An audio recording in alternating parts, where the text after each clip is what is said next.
ان میمونۃ مولات النبی صلی اللہ علیہ وسلم قالت قلت، حضرت میمونہ جو رسول اللہ صلی اللہ علیہ وآلہ وسلم کی خادمہ ہیں، روایت کرتی ہیں کہ میں نے بارگاہ رسالت میں عرض کی، یا رسول اللہ صلی اللہ علیہ وآلہ وسلم افتینا فی بیت المقدس، مجھے بیت المقدس کے بارے میں کچھ بتائیں۔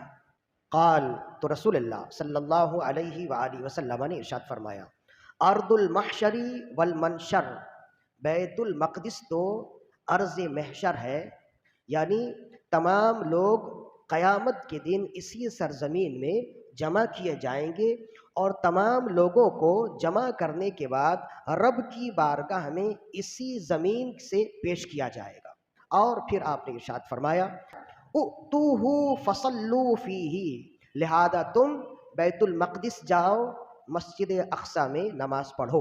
فَإِنَّ صَلَاةً فِيهِ كَأَلْفِ صَلَاةٍ فِي غَيْرِهِ، اس لیے کہ مسجد اقصیٰ میں بیت المقدس میں ایک رکعت نماز پڑھنا دوسری مسجدوں کے مقابلے میں 1000 رکعت نماز پڑھنے کے برابر ہے، مسجد حرام اور مسجد نبوی کو چھوڑ کر۔ تو حضرت میمونہ رضی اللہ عنہا نے عرض کیا، رسول اللہ ارأیت ان لم استطع ان اتحمل الیہ، یا رسول اللہ صلی اللہ علیہ وآلہ وسلم ارشاد فرمائیں، اگر کوئی وہاں نہ پہنچ سکے وہ کیا کرے گا؟ وہ محروم ہو جائے گا۔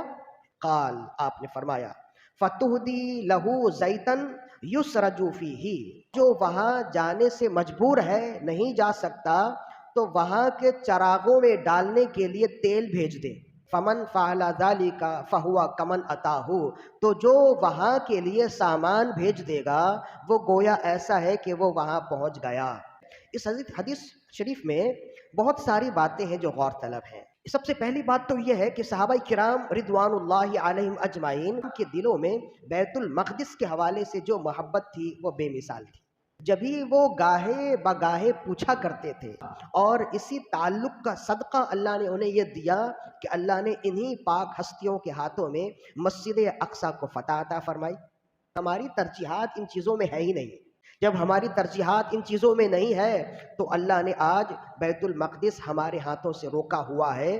جس دن صحابہ کرام کی طرح قلبی وارفتگی اور قلبی جنون بیت المقدس کو حاصل کرنے میں مسلمانوں کے دلوں میں آ جائے گا، دوسرے دن ہی بیت المقدس مسلمانوں کے ہاتھ میں آئے گا۔ تیسری بات یہ ہے کہ آج ہم مسجد اقصیٰ، فلسطینیوں کے مسائل اور مصائب کو دیکھتے ہیں، دل بڑا روتا ہے، دل بڑا تڑپتا ہے۔ ساری دنیا کے مسلم حکمران بے غیرتی کی تصویر بنے ہوئے ہیں، تماشا بنے ہوئے دیکھ رہے ہیں۔ پھر یہ تمنا ہوتی ہے کاش اگر وہاں تک جانے کے لیے رسائی ہو جائے، ہم خود ہی کچھ عملی طور پر کر سکیں، لیکن وہاں تک جانے کے لیے رسائی بھی نہیں ہے۔